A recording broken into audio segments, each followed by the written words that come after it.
السلام علیکم ناظرین، پروگرام ویژن بائی راجہ عاطف ذوالفقار کے ساتھ آپ کی خدمت میں حاضر ہوں۔ ناظرین، جب سے ہمارے وزیر اعظم جناب عمران خان صاحب کو مقتدر حلقوں کی طرف سے غیر مشروط محبت ملنی بند ہو گئی ہے، تب سے ان کی جو ہے وہ دوڑیں لگی ہوئی ہیں۔ وہ دوڑیں کیوں لگی ہوئی ہیں؟ پچھلے دنوں پتہ چلا کہ انہوں نے ایک خاص مقام پر 3 اہم ترین افراد سے خفیہ ملاقاتیں کی ہیں۔ وہ ملاقاتیں کس نے ارینج کروائیں، ان کو خفیہ کیوں رکھا گیا، وہ کیسے ہوئیں، کس جگہ پر ہوئیں، اس میں کیا بات ہوئی، ان ملاقاتوں کے مقاصد کیا تھے، ان تمام چیزوں پر آپ کو ہم کچھ معلومات فراہم کریں گے۔ مگر اس سے پہلے کہ ہم اپنے پروگرام کو آگے بڑھائیں، آپ سے گزارش ہے کہ اگر ابھی تک آپ نے ہمارے چینل سبسکرائب نہیں کیا تو پلیز کر لیجیے، اور ساتھ ہی بیل آئیکن بھی دبا دیجیے تاکہ جو ہی ہماری کوئی نئی ویڈیو اپلوڈ ہوتی ہے تو اس کا نوٹیفیکیشن فوری طور پر آپ کو موصول ہو سکے۔ پروگرام کا باقاعدہ آغاز کرتے جی، لیلائے اقتدار کو مسلسل اپنے قابو میں رکھنے کے لیے ہمارے وزیر اعظم صاحب نے کیا کیا نہیں کیا، چاہے چودھریوں کے آستانوں سے لے کر اور IMF کے دولت خانوں تک، ہر جگہ پہ وزیر اعظم صاحب جو ہیں وہ محاورتاً کہہ رہا ہوں کہ سرنگوں ہوئے، سجدہ ریز ہوئے۔ لیکن بات یہ ہے کہ وہ بس یہ لیلہ اقتدار ایک ایسی لیلہ ہے جو بڑی بے وفا ہوتی ہے، اس نے آج تک کسی سے وفا نہیں کی۔ لیکن خان صاحب جو ہیں وہ اس کے لیے ہمیشہ ہی بہت زیادہ جسے کہتے ہیں متجسس رہے ہیں، اور اس کے حصول کے لیے بے تحاشا انہوں نے کوششیں بھی کیں۔ آپ کو یاد ہوگا کہ جب جنرل پرویز مشرف صاحب نے باوردی ریفرینڈم لڑا تھا صدر مملکت بننے کے لیے، تو اس وقت بھی ان کے جو چیف پولنگ ایجنٹ تھے وہ جناب عمران خان صاحب تھے۔ ویسے ریکارڈ کی درستگی کے لیے کہہ رہا ہوں۔ اور اب جب کہ وزیر اعظم صاحب لیلہ اقتدار کو حاصل کر چکے ہیں تو پھر وہ تو نہیں چاہیں گے نا کہ یہ کبھی ان کے ہاتھ سے نکل جائے، یہ تو یہی کوشش کریں گے کہ مسلسل اس کو اپنے قابو میں رکھیں۔ تو پہلے تو پوزیشن یہ تھی کہ ہمارے ملک کے جناب طاقتور حلقے، مقتدر حلقے، وہ میں بھی کئی دفعہ یہ کہتا ہوں تو اپنے پروگرام میں کہ خان صاحب نے اتنا سچا پیار اپنے والدین تو نہیں ملے ہونا جتنا ہمارے مقتدر حلقوں کی طرف سے ان کو غیر مشروط محبت ملتی تھی۔ اور وہ خان صاحب جسے کہتے ہیں وہ خلیل خان فاختہ اڑایا کرتے تھے، کوئی پرابلم ہی کوئی نہیں تھا۔ تو اب جب سے انہوں نے کہا کہ خان صاحب تسی اپنے کام آپ نے بیڑو، تو پھر وہ حالات بڑے خراب ہیں۔ آپ کو پتہ ہے وہ ساری آنکھیں دکھانے شروع ہو جاتے ہیں، ذرا سے بھی معاملات خراب ہوتے ہیں۔ تو پھر جو ضمنی الیکشن ہو گئے، لاہور والے ہو گئے، خانے والے ہو گئے، KPK کے بلدیاتی انتخابات ہو گئے، ہر طرف ہی وہ پتہ لگ رہا ہے کہ خان صاحب جو ہیں وہ اب شفقت اور محبت سے محروم ہو چکے ہیں۔ تو پھر اب لیلہ اقتدار ایسی تو نہیں ہے کہ جس کو خان صاحب ایسے ہی جانے دیں، تو پھر خان صاحب کی دوڑیں لگی ہوئی ہیں۔ آپ کو پتہ ہے کہ لیلہ اقتدار کے لیے انہوں نے کیا کچھ نہیں کیا، اپنا کون سا اصول ہے جو انہوں نے نہیں توڑا۔ ماضی قریب کی مثال لے لیتے ہیں کہ جب وہ یوسف زئی گیلانی صاحب کا بطور سینیٹر انتخاب تھا تو PTI کے 20-22 MNAs نے ووٹ دے دیا تھا یوسف زئی گیلانی صاحب کو۔ تو خان صاحب نے کہا تھا کہ میں چھڑاں گا نہیں، میں انہوں نے کچھ بھی نہیں کیا، کسی MNA کو نہیں پوچھا، کیونکہ وہ اس پوزیشن میں نہیں، ان کو پتہ ہے کہ ان کو میں نے پوچھا تو میری حکومت چلی جانی ہے۔ تو انہوں نے اس کے بعد اعتماد کا ووٹ لیا، تو پھر انہوں نے کہا کہ نہیں کوئی بات نہیں، آپ مجھے اعتماد کا ووٹ دیتے ہیں تو کوئی میں کارروائی نہیں کروں گا، تو انہوں نے کوئی کارروائی نہیں کی۔ اسی طرح بڑے آپ کو پتہ فسانے بنے، باتیں بنی، بہت ساری اس میں حقیقت بھی ہوگی، بہت سارا فسانہ بھی ہوگا۔ یہ جتنے معاملات ہوئے، مختلف سکینڈلز آئے، مالیاتی سکینڈلز آئے، ادویات سے لے کے پٹرول تک اور آٹے سے لے کے چینی تک، اور وہ رنگ روڈ راولپنڈی سے لے کر اور بلین ٹری منصوبے تک بہت سارے سکینڈلز آئے۔ لیکن اب خان صاحب جو ہیں وہ لیلہ اقتدار کو ناراض نہیں کرنا چاہتے، تو انہوں نے کسی نے پوچھا وہ ٹھیک ہے لگے رہو اپنا سارا کام۔ خان صاحب نے اس لیلہ اقتدار کے پہلے حصول کے لیے اور پھر اس کو اب اپنے پاس اپنے قابو میں رکھنے کے لیے ہر قسم کی کوششیں کی، اور اب آپ کو ہم کچھ ایسی کوشش بتانے جا رہے ہیں جس کو سن کر کے آپ کہیں گے کہ واقعی یار خان صاحب تو کوئی کسر نہیں چھڑی۔ اب جب کہ مقتدر حلقوں کا جو ہے وہ شفقت کا ہاتھ مبینہ طور پر اٹھ گیا ہے، تو تب سے خان صاحب اب یہ چاہتے ہیں کہ اب وہ جو کچھ بھی کام کریں وہ خود کریں اور اس کا کسی کو پتہ بھی نہ چلے۔ لیکن وہ انہوں نے بہت خفیہ رکھنے کی کوشش کی ہوئی یہ ملاقاتیں، لیکن وہ خفیہ رہ نہیں سکیں، باتیں پھر لیک ہو ہی جاتی ہیں۔ تو پتہ یہ چلا ہے جناب کہ مبینہ طور پر وزیر اعظم صاحب نے جب دورہ کیا تھا ابھی پچھلے دنوں لاہور میں، تو انہوں نے جناب وزیر اعلیٰ پنجاب کے تھرو IG پنجاب کو بلوایا، اور IG پنجاب کو یہ ہدایت کی گئی تھی کہ 3 ملاقاتیں پرائم منسٹر صاحب کی وہ خفیہ طور پہ ارینج کریں، بالا کسی ایجنسی کو پتہ نہ لگے، انٹیلیجنس کو پتہ نہ لگے، اور بالکل جو بھی معاملات ہیں تو وہ اسی طرح چلیں۔ تو پتہ لگا کہ خان صاحب کا جو اپنا آفیشیل موٹر کیٹ تھا وہ چلا گیا۔ خان صاحب ایک پرائیویٹ گاڑی میں جو ہے وہ لاہور کینٹ کے ایک خاص سوسائٹی میں پہنچے، اور وہاں پر 2 افراد جو ہیں وہ ایک گیٹ کے پاس ان کے منتظر تھے، اور وہ 2 افراد کون تھے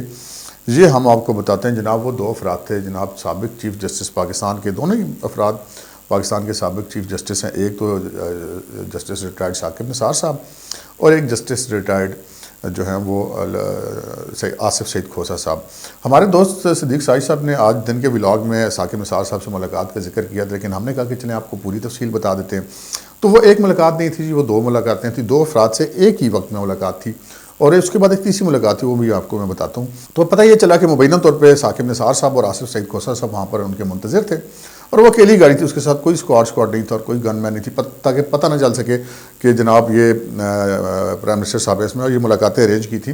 آئی جی پنجاب نے مبینہ طور پر. تو پھر جناب ان دونوں کو اس گاڑی میں سوار کرا لیا گیا، اور وہ گاڑی کسی کا بھی رکی یا کسی گھر میں نہیں گئی. پتہ یہ چلا کہ مبینہ طور پر وہ گاڑی سڑکوں پر پھرتی رہی. آپ کو پتہ کینٹ کی سڑکیں بڑی کھلی ہوتی ہیں، کافی سپیس ہوتی ہے وہاں پر، ان پہ وہ گاڑی روڈ پر چلتی رہی اور مذاکرات ہوتے رہے. اب اس میں یہ آپ کو آگے چل کے بات کرتے ہیں کہ یہ مذاکرات کیوں ہیں. آپ کو پتہ ہے ثاقب نثار صاحب اور آصف سعید کھوسہ صاحب پرائم منسٹر کے کسی زمانے میں بڑے کلوز رہے ہیں، کلوز اس سینس میں رہے ہیں کہ اب ثاقب نثار صاحب کے ریٹائرمنٹ کے بعد یہ جو ویڈیوز آڈیو اسکینڈل وغیرہ آیا، تو آپ کو پتہ ہے پی ٹی آئی ساری کود پڑی، حالانکہ اس سے پی ٹی آئی کا اس معاملے سے کوئی تعلق نہیں تھا. تو پھر جب اتنی محبتیں کی جائیں تو پھر اس کے بعد میں کوئی صلاح ولا بھی لیا تو جاتا ہے نا پھر. تو دوسرے جناب جسٹس آصف سعید کھوسہ صاحب، ہم کیا کہیں، خان صاحب خود ایک ٹی وی میں بتا چکے ہیں کہ جب وہ سٹنگ جج تھے سپریم کورٹ کے، تو انہوں نے لاک ڈاؤن کی کال دے رکھی تھی. تو آصف کھوسہ صاحب نے ان کو فون کر کے کہا کہ نہیں تو تسی اتنے آؤ جناب، درخواست ویسے تھوڑا کام کریں گے. اور پھر آصف کھوسہ صاحب نے پھر کمال ہی کر دیا. پھر جناب نہ صرف یہ کہ وزیر اعظم کو نااہل کر دیا ان کی محبت میں، بلکہ ان کو سسلین مافیا اور ڈان اور پتہ نہیں کیا کیا کچھ لقبات بھی سے بھی نوازا. اور خان صاحب پھر بالآخر للائے اقتدار کے وصل تک پہنچے. تو خان صاحب نے یہ دونوں سے تو پھر آپ کی محبت تو پھر ان کی ہے، لیکن خان صاحب کا ایک ریکارڈ ہے نا کہ وہ خان صاحب جب ایک دفعہ کسی کو مبینہ طور پر استعمال کر لیتے ہیں تو پھر وہ مڑ کے اس کو پھینک دیتے ہیں.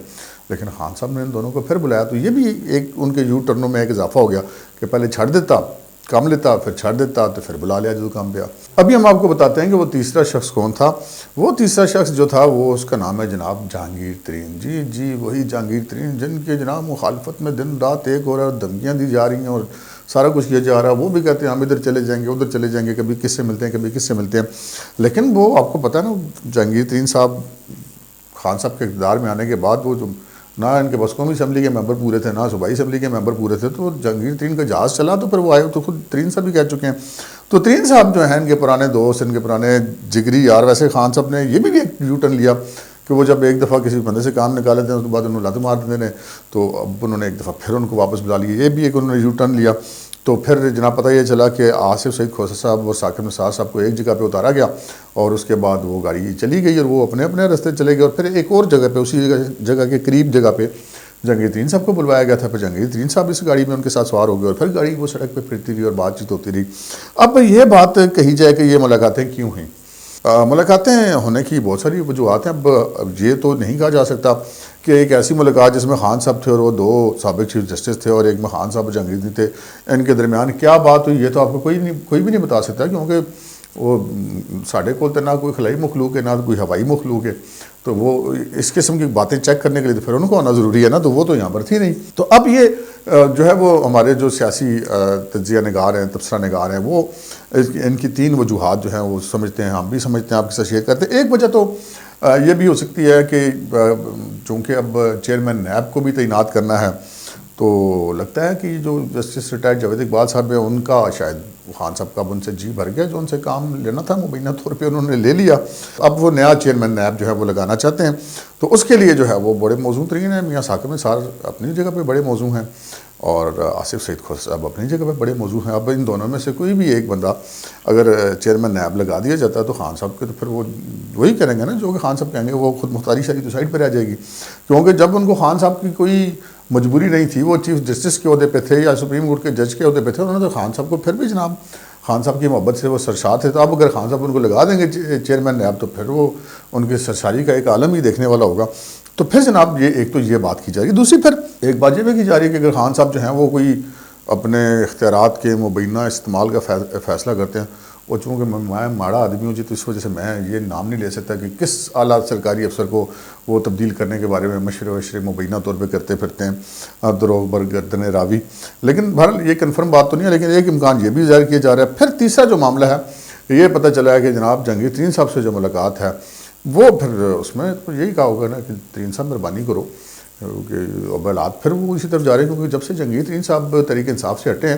تو تحریک انصاف کی جو سیاسی جو ڈیلنگ ہے دوسری جماعتوں سے، اپنی پارٹی کے اندر گرپ بھی خان صاحب کی کمزور ہوگی، دوسری جماعتوں سے بھی حالات خراب ہو گئے، تو اب ترین صاحب کی ضرورت ان کو پھر سے محسوس ہو رہی ہے، اور اب آگے لگتا ہے کہ اگر منی بجٹ پاس نہ ہوا تو پھر خان صاحب کو اعتماد کا ووٹ دینا پڑ سکتا ہے، یا اگر خان صاحب کے خلاف تحریک اعتماد آ سکتی ہے، یا اگر پنجاب میں بزدار صاحب کے خلاف تحریک اعتماد آ سکتی ہے، تو نہ صرف یہ کہ ایک تیر سے دو شکار، نہ صرف یہ کہ یہ جو جہانگیر ترین کا گروپ ہے یہ کسی دوسری سائڈ پہ نہیں جائے گا اگر جہانگیر ترین صاحب مان جاتے ہیں، اور دوسرا یہ ہے کہ پھر جہانگیر ترین صاحب کو تو جہاز پھر چل پڑے گا نا جی، پھر وہ بندے شندے جو کم ہوں گے وہ پھر پورے ہو جائیں گے، تو خان صاحب اب جو ہیں وہ اس لیے علیہ اقتدار کو مسلسل اپنے بس میں رکھنے کے لیے انہوں نے وہ چراغ رگڑ کے اب جہانگیر ترین کا جن بھی نکال لیا۔ اس بارے میں کچھ لوگوں کا کہنا ہے کہ مبینہ طور پہ جہانگیر ترین صاحب نے کسی حد تک خان صاحب کا دوبارہ ساتھ دینے پر حامی بھر لی ہے، خان صاحب کے لیے ویسے یہ اچھی خبر ہے۔ تو بہرحال یہ ایک جناب ملاقاتوں کا سلسلہ تھا، ہم نے کہا آپ کے ساتھ شیئر کر دیں، اور اب جوں وہ ادھر سے نواز شریف صاحب نے اعلان کیا ہے کہ وہ اسی آ رہے ہیں جناب، تو وہ آئیں یا نہ آئیں لیکن وہ طرح ادھر نکلا ہوا ہے، دوسری طرف سے دستے شفقت بھی ہٹا ہوا ہے، تو پھر خان صاحب نے کہا اپنے پرانے جو 3 مہربان ہیں ان کے دوبارہ ان کے ساتھ رابطہ کیا جائے۔ اب یہ ملاقات خان صاحب نے خفیہ کیوں رکھی؟ کیونکہ خان صاحب اب وہ چاہتے ہیں نا کہ وہ بتائیں کہ میں بھی ایک سیاستدان ہوں اور میں بھی جناب اس قسم کا کام کر سکتا ہوں جو کہ پہلے ان کو کوئی کر کے دے دیا کرتا تھا۔ خان صاحب شاید یہی بتانا چاہتے تھے۔ یہ ایک لیٹسٹ ڈیولپمنٹ تھی ہماری پاکستان کی سیاسی منظرنامے پر۔ اب دیکھنا ہے کہ ان ملاقاتوں کا نتیجہ کیا نکلتا ہے اور خان صاحب اپنے مقاصد کے حصول میں کامیاب ہوتے ہیں یا نہیں ہوتے۔ آج کے پروگرام میں اتنا ہی، اجازت دیجیے، اللہ حافظ۔